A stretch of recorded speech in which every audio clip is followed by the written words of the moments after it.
aspartame. Aspartame. Some of them are very healthy. They're not aspartame. No. Watch, I've got one in my bag. I'll show you.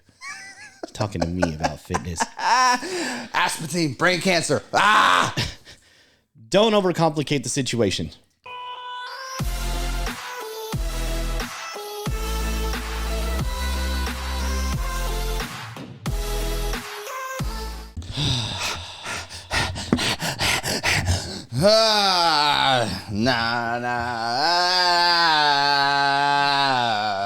Offspring. Got it? Got Offspring. it? Good. No, Woo! I do not have any offspring that I am Can you aware reach of. over and get that door? Good enough. Woo! Welcome to Talk Hard Podcast, ladies and gentlemen. Welcome to the show. We have an amazing show. You know why it's amazing, Brian Gordon? Why? Because I have no idea what we're going to talk about. That's what makes it amazing. It's my favorite. My name is Marty Norman. I am Marty Norman, and this is Brian Gordon. And we got Chris Cobb over there doing mad shit on the Mad Keys. What's up, Chris Cobb? How you feeling today? Why is there such a long Fucking pause? exciting. Jeez. You okay over there? He's like, I gotta really think about this. Huh? It puts the lotion on. Put out too much excitement because it's your show. That's why you put out so much excitement. I feel somewhat incredible. Can I get a woo? Woo! There we go. Now we're getting somewhere. Oh my God, that was like pulling teeth, literally. Man, Anyway, don't talk about pulling teeth. I mean, my mouth is still sensitive. is it? No, Man, not really. It's really not. But dude, mine are. are they? Yeah, like I'm really upset. I'm not upset. I'm just curious. I'm kind of nervous. Like it is because my teeth are really sensitive right now. And now I got my partials in. These are partial crowns. 10 partial crowns, and like drinking this, cold, hot, chewing too hard. They're really sensitive. So I don't know. See, that's the biggest difference. You still have nerves. Yeah. See, my teeth have been pulled, so all those nerves are gone. Yeah, gone. Completely. So my sensitivity is more in the gum line itself, which is just different. It's like a throbbing. And then I have ghost pains. Like every now and then I feel like I just had a tooth pulled, but there's nothing there. I have that It's too. weird. I have that too. Like ghost pains are really weird because I'm like, why is it throbbing like I have a toothache and I don't have a tooth there or anywhere? Anywho. So anyways, welcome to the show, baby. you brought up the whole like, because I don't know what we're talking about. We're definitely not going to talk about what's going on in the news today. That's one thing I do know. I just It's the organic part of the conversation. Like I don't sit there all week long and think about what I'm going to say because typically when I do that, nothing that I planned on saying comes out of my mouth anyways. right. We should write stuff down, script it. Do a script. Jesus. Chris, what do you think about a script? Chris will give. Are you going to do some shorthand for us? You do some shorthand recording? Chris is going to give us a teleprompter. Anyway, what we got? So I just came from the gym. Obviously, I don't dress like this normally. You look good, by the way. Hey, I think everybody needs to comment below how good you look because I'm not mad at you at all. At all. Chris, call my sponsor and tell him I have a resentment. Oh? The thing with the gym, like when I first got sober, the gym became my new addiction. I get that. Right. And I think this is pretty common for a lot of people, right? You can start to feel things again. So everything just kind of starts to get in place. And in reality, I think it's though I just needed something else to focus on, which is great. Yes. What I worry about, to be honest, because it happened to me, was most people go from, because that feeling will die off just like the first time you got high. And so then they go into what's next. And now we're going to like master the bodybuilding world or whatever. You know what I mean? Like then the addiction goes to another. It get bigger and bigger. It becomes an addiction that can be dangerous. Well, then you got body dysmorphia. Right. That's Which how I ended I up. struggle with still today. Yeah. Like when I saw pictures of me at the show, I was like, what? I did not actually see that. You was tearing yourself apart. Like when when I pictures. looked in the mirror that day, I felt like, oh crap, I messed this whole show up. Right. And then I saw like a video that you recorded, my wife recorded, and some pictures that were taken. And I was like, I know what? Like I literally did not see like, that, I and look it's like a Greek weird. goddess. Like, I was like, damn, I wish I could look like this all the time, right? But here's the thing: like when it comes to recovery, and it comes to the gym, and if you want to match the two together, they work real well because it takes a lot of patience. That was the biggest thing I actually learned, because I started feeling like I need to get bigger. I need to get bigger. It became more about like, I just need something, and it became dangerous. Now I'm pumping all kinds of supplements I don't need in my body, as far as like, I'm talking like over the counter supplements. Mass amounts. Stupid amounts. I'm eating all the wrong crap. Nothing's happening. And now I'm getting discouraged. Well, can I say, like, so I was, come back to that. I was in recovery. I had spent my first year in the county jail in my recovery, and then got out to a year's house arrest. And by the time I went through a year in the county, which if you've ever spent any time in the county, you know you eat a lot of horrible foods and, you know, ramen noodles and slams and all this shit that you're just piling. You're not moving around too much. You're in a little box 24 hours a day, 7 days a week, and get into house arrest, which, you know, I got a job and I was able to move a little more, but I still wasn't able to go to the gym or anything. I weighed about 235 pounds at this point, and the whole time I'm thinking, like, the day I get off this house arrest, I'm gonna go to the gym. I'm gonna get in shape. And really, at that point, my only goal or desire was to look good naked. Yeah. I mean, that's all I wanted to do. I got to the point where I was bigger than I've ever been before, and unhealthy, and I had stairs in my apartment, and I walk up the stairs, and I would get winded. So I was unhealthy. And I would get in the shower, and I didn't even want to take my shirt. I'm like Chris Cobb showering with a t-shirt on, you know what I mean? Nice. But no, I mean, seriously though, like, I just wanted to look good naked. I really didn't have any ideas of any. You know, I didn't really care about the health stuff. I didn't care about anything else. I just I knew that if I worked out, I would look good, and that's all I wanted. But what I found out in going to the gym and working out and working the program of recovery, because it's mind, body, and soul. Mind, body, and soul, right? We got to have the trilogy. You got to have everything connected in order to have a balanced life, in order to feel balanced, in order to feel peace and ease. Like, if I'm my mind is all great and everything's wonderful, but I'm 400 pounds, like, I'm going to be off, right? I'm not. So when I got to the gym and I started working out, and I noticed some things that were happening to me. Like, first off, we as addicts and alcoholics suffer from low dopamine. The majority of us, probably not all of us, suffer from low dopamine. Our brain has been firing. We've been using chemicals to fire off dopamine, serotonin, all these other chemicals for so long that when we stop, our brain doesn't know how to produce these things. It stopped producing it naturally, so now it just doesn't know how, and then we get in this lethargic, very low state after, and that's why recovery, you know, while early recovery, they talk about the pink cloud, and early recovery is great, the pink cloud, you know, surpasses, and the life hits you in the face, and you get down. It dissipates for sure. Yeah, you know, and I think that's where, you know, where I think our main problem at that point is we have no dopamine production. We have no serotonin. We can't find joy in some of those small things, the little things that normal people would. So what I found is when I went to the gym and I killed it, and I worked hard, and I sweated, and I was getting it in, man, and I didn't know it at the time, but my brain was releasing dopamine and serotonin and these other chemicals that are feel-good chemicals, right?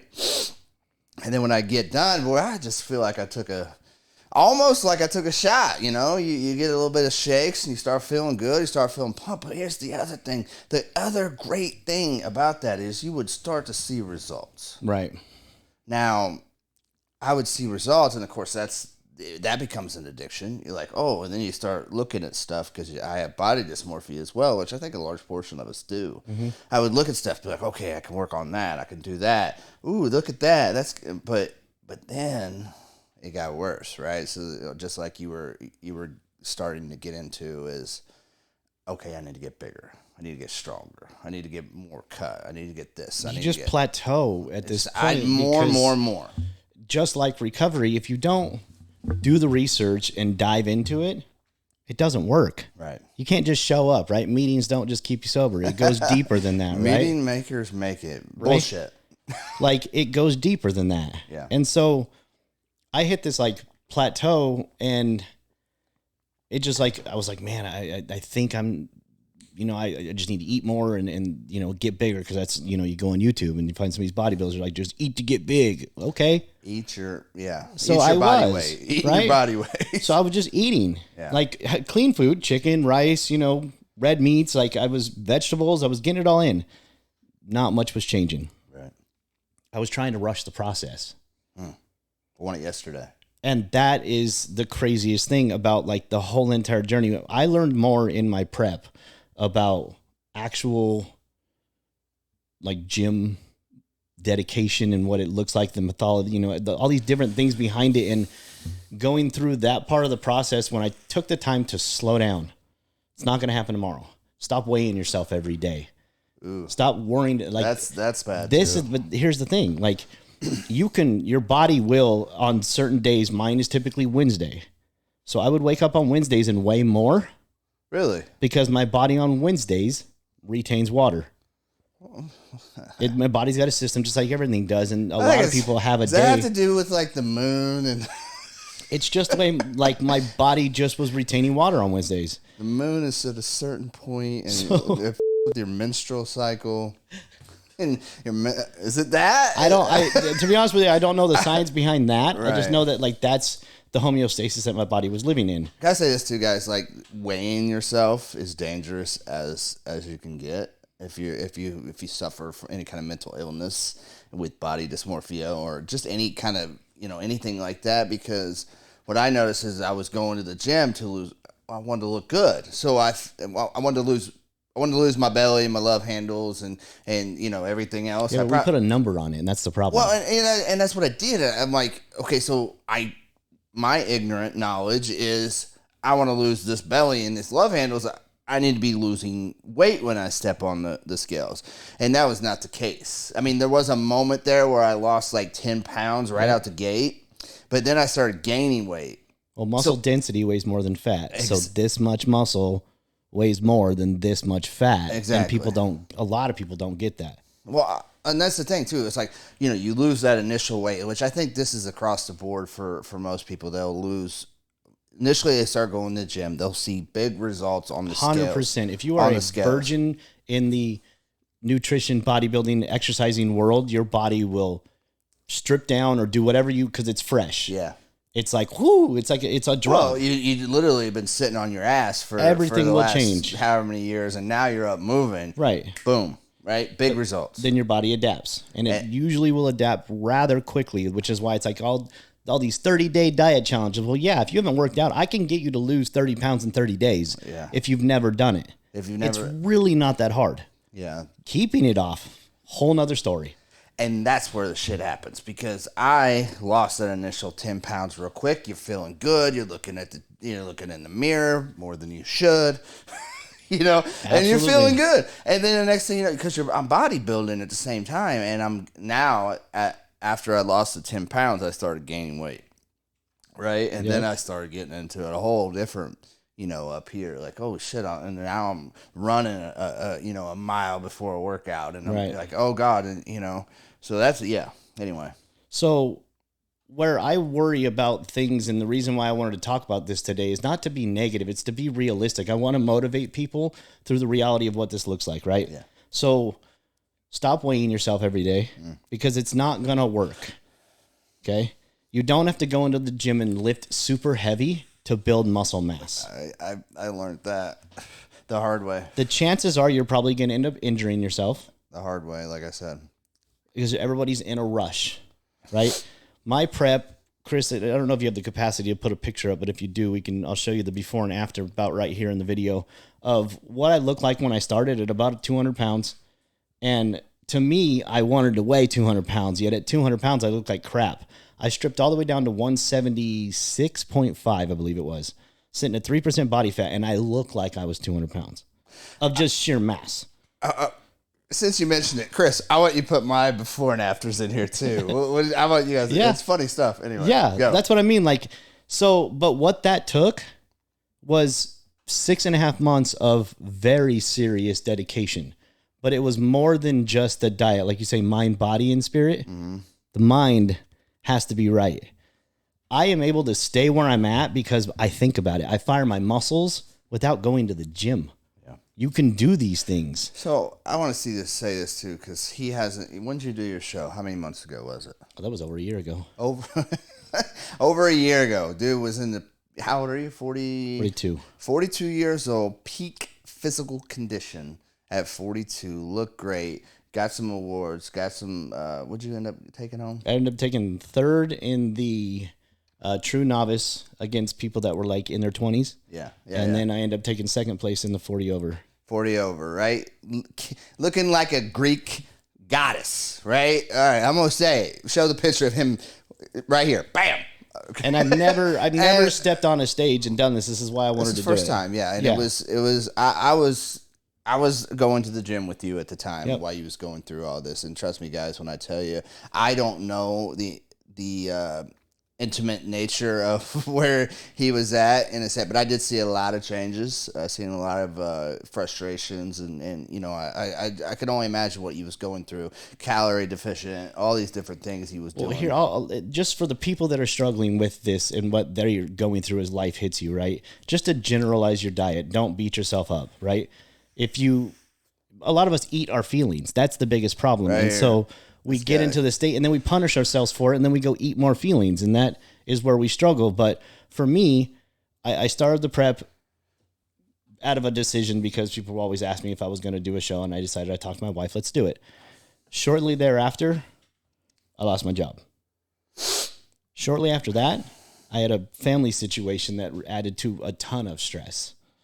So through a career change and a lot of family stress, and I'm talking like everything shifting, the time I woke up, my whole plan went to crap. Right. I had a plan based on what I was currently doing at work and when I would go to the gym and what I would do. It all changed. That's just a stressor. Now, when you talk about cortisol and what it does, you see it on the commercials all the time. Cortisol is your panic response, and when your body panics, it stores fat. Last thing you want in the middle of a prep, right? Right. So I had to stop getting in my head over every little thing that was happening and just trust the process. And that's what I want people to just trust the basics of the process in order to lose weight. Or I even hate saying that. If you want to look better, stop putting a number on it. Want to look better and feel better. If you want to look better, judge it by how you feel. Take compliments from people that are saying stuff to you like, man, have you lost some weight? And then, accept that. Don't be like, yeah, I go to the gym sometimes. No, embrace that. It's like when somebody says, hey, I like your shirt. Oh, I got it. I got it from Walmart. Right. You don't have to say all that. Just be like, thank you. Right. You know? So don't overcomplicate it. We all go into this like, I got to have tons of protein. And you can only process so much protein. And it just turns into poop, literally. 20 grams per hour? Yeah, so depending on your current homeostasis, somewhere in that area, right? Yeah. So you're supposed to eat about 1 gram of protein per pound of body weight in order to keep or gain muscle mass.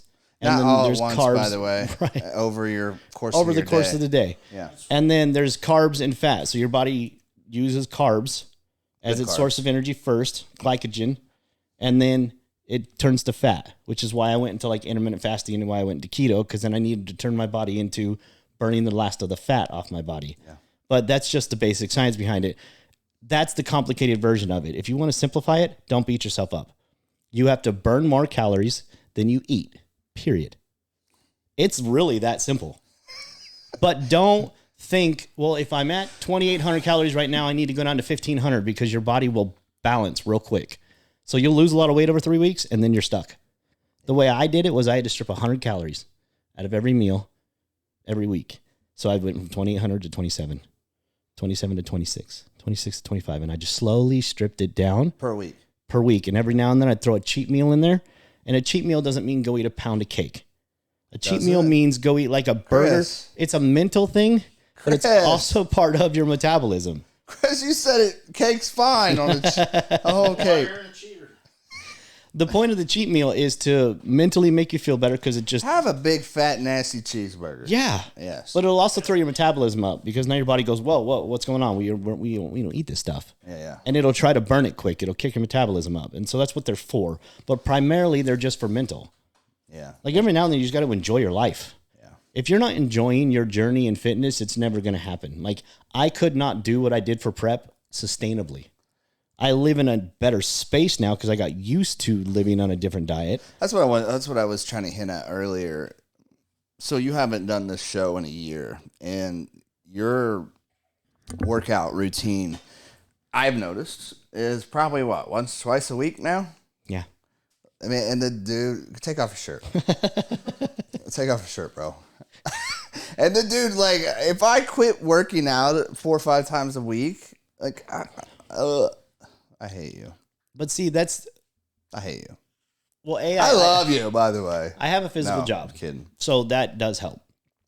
So I get to exercise throughout the day, but it's more of a, they call it body recomping, right? Once you strip the body down, you kind of tell the body what you want it to do at that point. And I'd stripped the body all the way down. So now I'm telling the body where I wanted to store fat and where I wanted to store muscle and how I want it to work.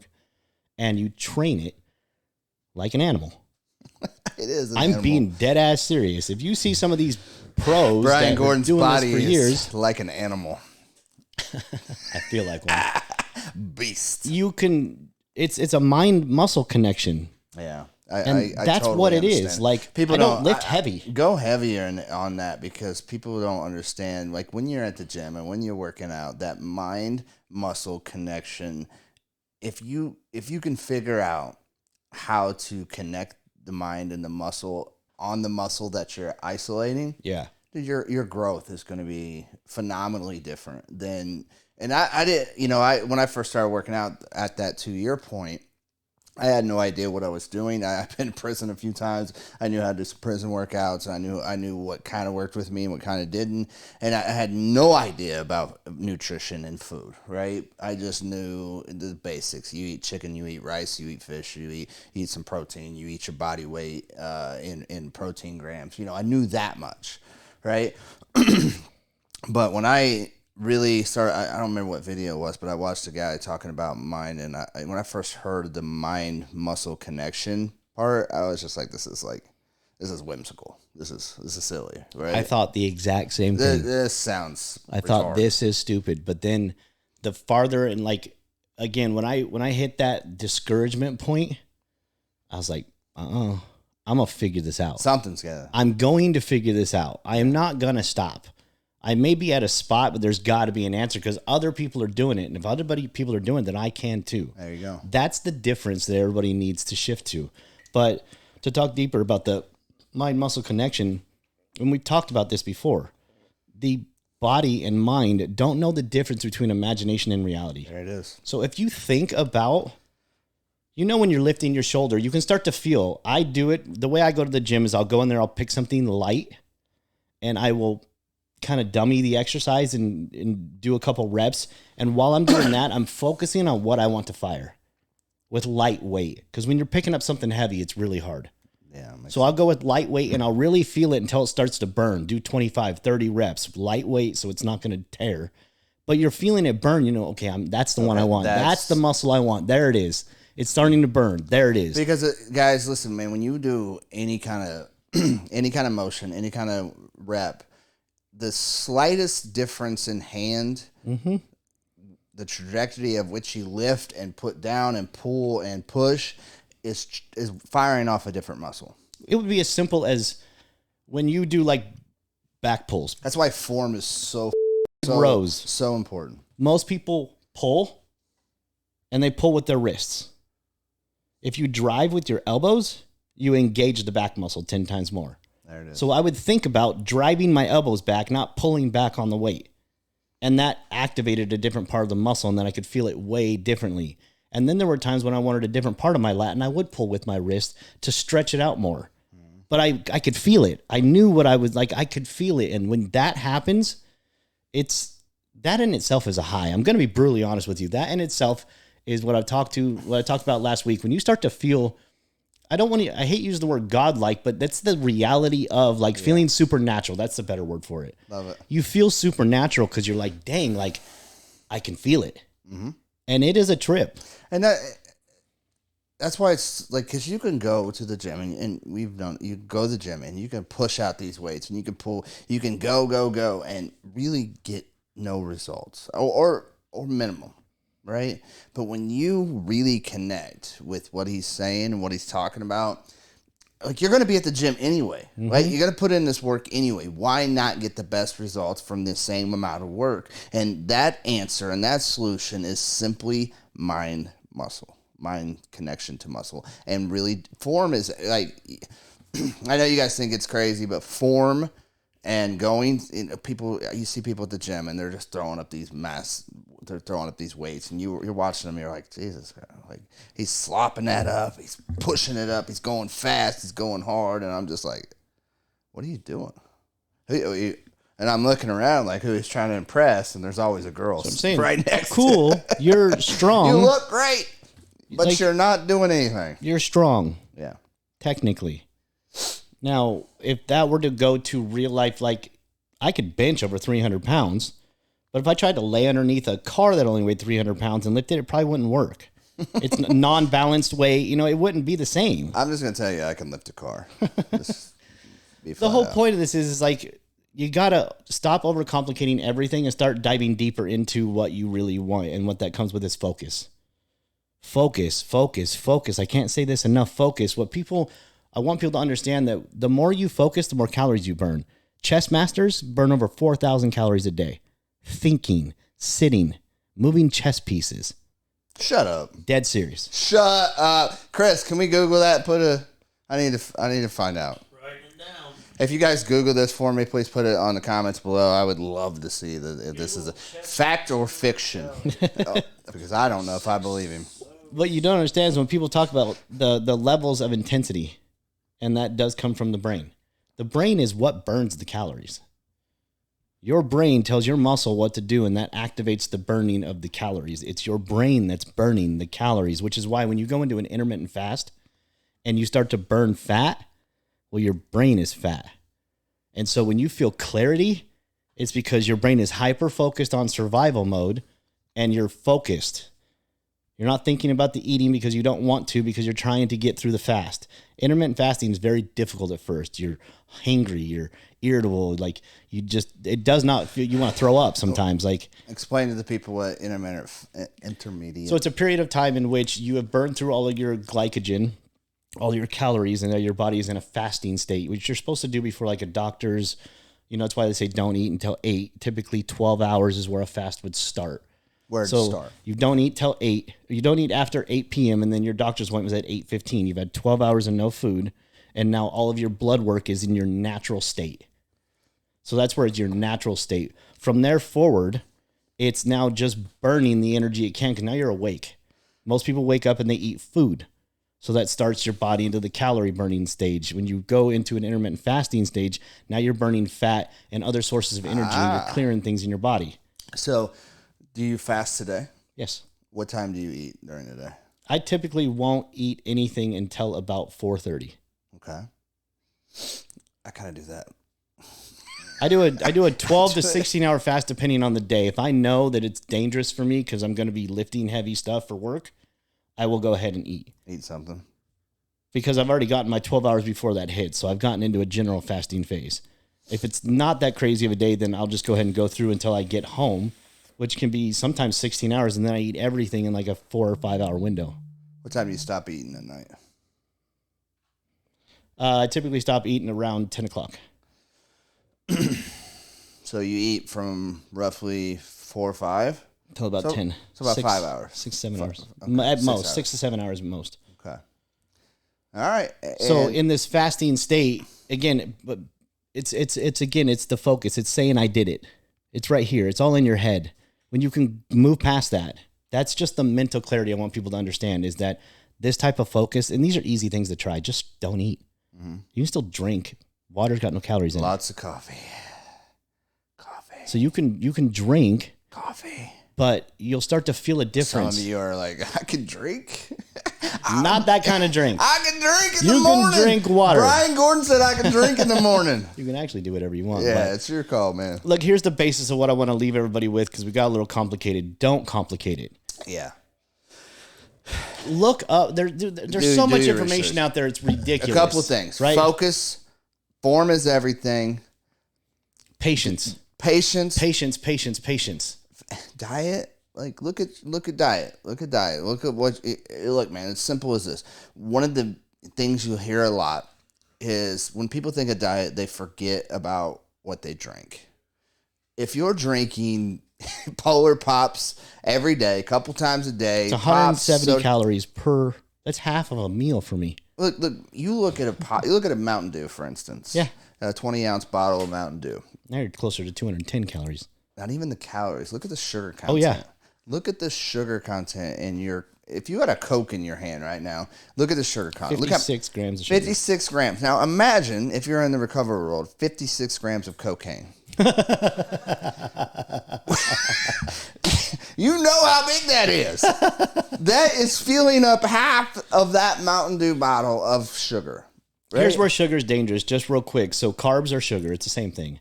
Carbs typically are more simple form in the basic, and so they would burn faster, which is why they're not as dangerous technically when you're a kid. However, as you grow older, it becomes more difficult to process that sugar. So added sugars, you need to stay away from added sugars. You need to watch the back of the labels because it'll say per serving.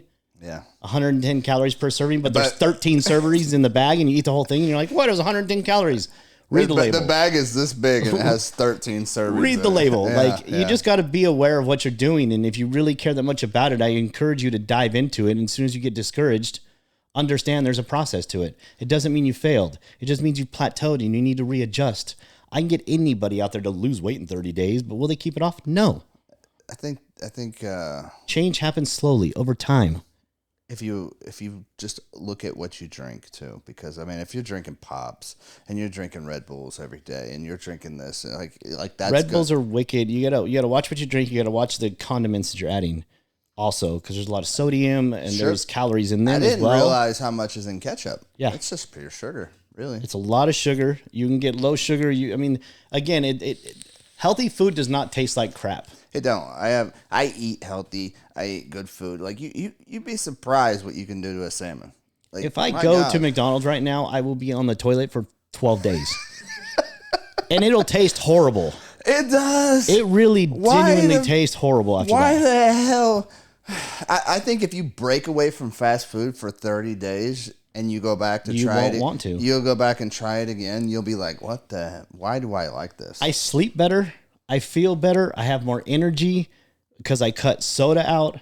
I cut any added sugars out as much as possible. Some of the proteins have a couple, but I don't usually get more than 10 to 12 grams of sugar. Yeah. And that's only because I know I'm moving all day long. So I'm not that worried about it. I drink that Gatorade Zero. It tastes the same. What's the point? Coke. If you want a Coke, get a Coke Zero. Take the sugar out of it. I drink water, and guys, I'm not for it. I'm an aspartame kind of guy. It's the same thing. I hate that shit. Like I know, research it if you don't believe me, but wonder why we have cancer. I drink water. Mm-hmm. I drink coffee, which has water in it. Well, if you hate water, I've been on this kick lately with Celsius. If you hate water like I do, I don't hate it. I hate it. Yeah. I would rather die. I like water. I'm being dead serious. I hate water. I drink a lot of sparkling water too. I carry around those little 0-calorie just additives that you can add flavor. Aspartame. It's not aspartame. Aspartame. Some of them are very healthy. They're not aspartame. Watch, I've got one in my bag. I'll show you. He's talking to me about fitness. Aspartame, brain cancer. Don't overcomplicate the situation. Just enjoy your life, have fun, dive deep, get into it. Don't look at the numbers. Stop weighing yourself. Stop acting like you know everything. Keep learning and enjoy things from others. And that is where we're going to close it today. Have a great day, guys. Like and subscribe. Send us out to your friends who are in fitness. We love you.